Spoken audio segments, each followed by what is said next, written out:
Teka-teka kelahiran Yesus oleh Sound Doctrine Movement. Teka-teki kapan Yesus lahir bisa dipecahkan dengan informasi yang telah disediakan oleh Alkitab. Lukas pukul 1:26-27. 26. Dalam bulan yang ke-6 Allah menyuruh malaikat Gabriel pergi ke sebuah kota di Galilea bernama Nazaret. 27. Kepada seorang perawan yang bertunangan dengan seorang bernama Yusuf dari keluarga Daud. Nama perawan itu Maria. Ayat 26 menulis, dalam bulan yang ke-6. Cara menafsirkan ayat ini akan membawa kita mengerti kapan Yesus dilahirkan. 1. Bulan ke-6 itu bukan bulan Juni. Bulan di kalender kita. 2. Bulan ke-6 itu bukan Elul. Agustus September. Bulan dalam kalender Yahudi bulan ke-6 harus dimengerti dari konteks ayat berikut ini. Lukas pukul 1:23-24. 23. Ketika selesai jangka waktu tugas jabatannya, ia pulang ke rumah. 24. Beberapa lama kemudian Elizabeth, istrinya, mengandung dan selama 5 bulan ia tidak menampakkan diri, katanya. Bulan ke-6 yang dimaksud adalah perbedaan usia kandungan Elizabeth, ibu Yohanes Pembaptis, dan Maria, ibu Yesus Kristus. Maka kita tentu akan mencari kapan Yohanes Pembaptis mulai dikandung Elizabeth.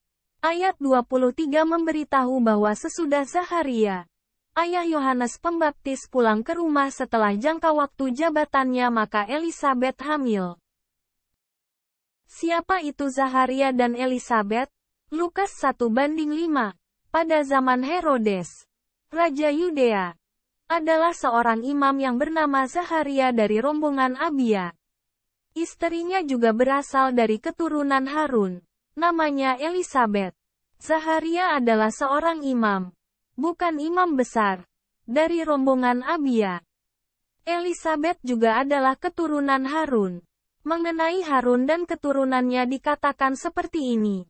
Keluaran 28:1. Engkau harus menyuruh abangmu Harun bersama-sama dengan anak-anaknya datang kepadamu dari tengah-tengah orang Israel untuk memegang jabatan imam bagiku Harun dan anak-anak Harun, yakni Nadab, Abihu, Eleazar dan Itamar. Tuhan mengangkat Harun dan semua keturunannya untuk menjadi imam, Kohen, bagi pekerjaan pelayanan di tabernakel dan bait Allah. 1 Tawari 24:1-2.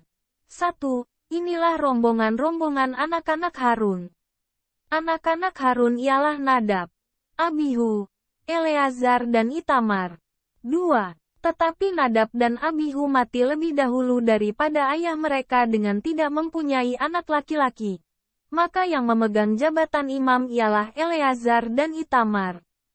3. Daud, bersama-sama Zadok dari Bani Eleazar dan Ahimelech dari Bani Itamar, membagi-bagi mereka menurut jabatan mereka dalam penyelenggaraan ibadah. Harun mempunyai 4 anak laki-laki tetapi Nadab dan Abihu telah meninggal sehingga yang tersisa Eleazar dan Ahimelech. Dari Eleazar dan Ahimelech semua imam kepala, Kohen Gadol, dan imam-imam muncul. Di masa Raja Daud, kelompok imam yang muncul dari Eleazar dan Ahimelech dibagi dalam 24 divisi. 1 Tawari pukul 24:18-19. 18. Yang ke-23 pada Delaya.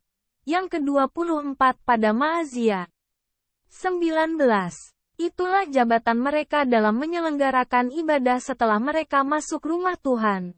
Sesuai dengan peraturan yang diberikan kepada mereka dengan perantaraan Harun, bapa leluhur mereka. Seperti yang diperintahkan kepadanya oleh Tuhan, Allah Israel. Mengapa 24 divisi? 1 Tawari 24:4.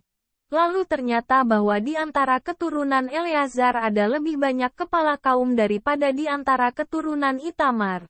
Sebab itu orang membagi-bagi mereka sebagai berikut. Untuk Bani Eleazar 16 orang kepala puak. Tetapi untuk Bani Itamar 8 orang kepala puak. 1. Keturunan Eleazar 16 kepala puak 2. Keturunan Imamat 8 kepala puak 3. Total divisi 24 kepala puak. 2 Tawari 23:8. Orang-orang Lewi dan seluruh Yehuda melakukan tepat seperti yang diperintahkan Imam Yoyada. Masing-masing mengambil orang-orangnya yang selesai bertugas pada hari Sabat bersama-sama dengan orang-orang yang masuk bertugas pada hari itu. Karena Imam Yoyada tidak membebaskan rombongan-rombongan itu. Ayat ini menulis bahwa imam harus melayani setiap minggu dari Sabat ke Sabat di dalam Bait Allah. Orang Yahudi berdasarkan kalender mereka yang mengikut lunar system, menghitung bulan, mempunyai 51 minggu dalam 1 tahun. Kemudian ada 3 perayaan utama menurut Ulangan pukul 16:16:1. Pesah yang jatuh tanggal 14 Nisan 2. Shavuot yang jatuh pada tanggal 6 Sivan 3. Sukot yang jatuh pada tanggal 15 Tisri. Berdasarkan sistem ini kita dapat menghitungnya. 1. 24 divisi imam akan bertugas selama 2 minggu. 6 bulan pertama dan 6 bulan kedua. Dengan total 24 kali 2 sama dengan 48 2. 3 hari raya khusus.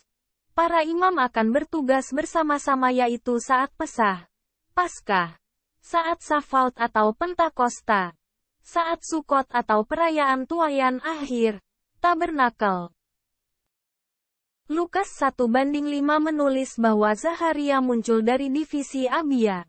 1 Tawari 24:8 menulis. Yang ke-7 pada Hakos. Yang ke-8 pada Abia. Divisi Abia adalah divisi ke-8 kapan mereka mulai bertugas di Bait Allah.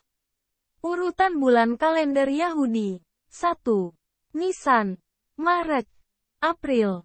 2. Iyar, April, Mei. 3. Sivan, Mei, June. 4. Tammuz, June Juli. 5. Ave, Juli, Agustus. 6. Elul, Agustus, September. 7. Tisri, September, Oktober. 8. Cheshvan, Oktober November. 9. Kislev, November, Desember. 10. Tevet, Desember, Januari. 11. Swat, Januari, Februari. 12. Adar, Februari, Maret. Para imam mulai bertugas pada Sabat pertama di bulan Nisan dan divisi nomor 1 jatuh pada divisi Yoyarib 1 Tawari 24:7. Undian yang pertama jatuh pada Yoyarib. Yang kedua pada Yedaya. Grafiknya seperti ini. Bulan Nisan, Maret April. Undian pertama. Yoyarib. Minggu 1 undian kedua. Yeyada.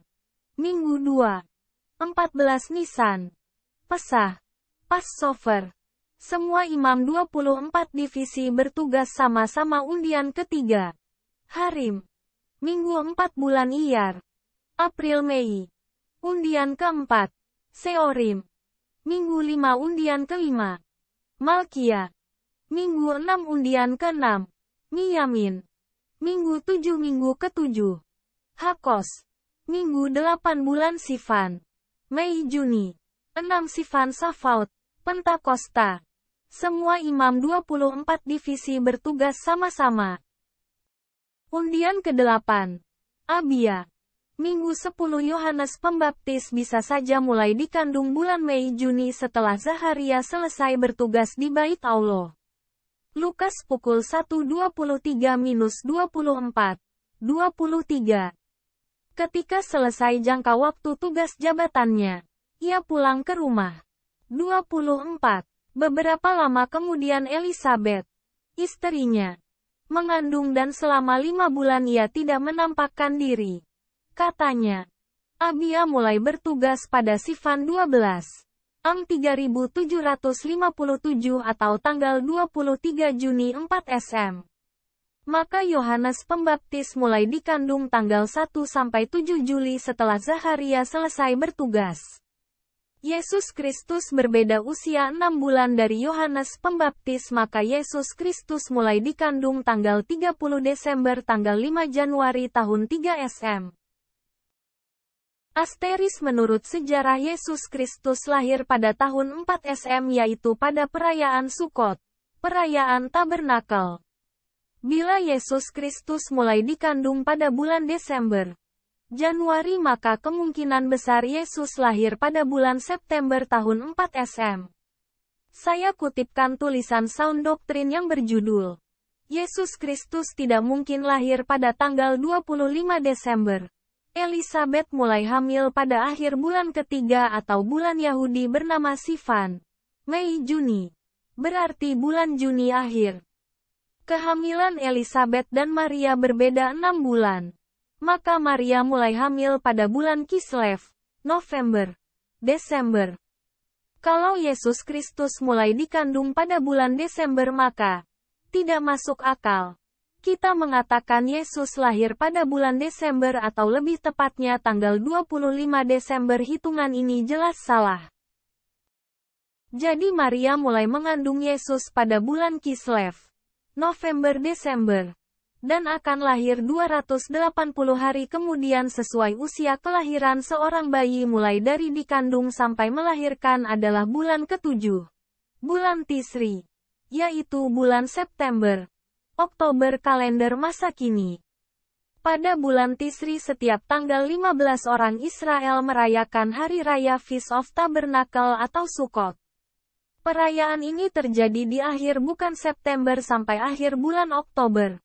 Bukan hal yang kebetulan Yesus Kristus, Mesias lahir di bulan ke-7 atau bulan Tisri, September, Oktober. Karena pada bulan ke-7 atau bulan Tisri, orang Israel merayakan Sukot, yaitu salah satu dari 3 perayaan besar yang mereka biasa rayakan. Sukot secara rohani berarti peringatan keluarnya orang Israel dari Mesir, Eksodus. Dan dimulainya zaman di mana orang Israel bergantung kepada kehendak Allah. Nama Yesus sendiri berarti Mesias, Juru Selamat yang membebaskan umatnya dari dosa. Maranatha Blessings Sound Doctrine Movement.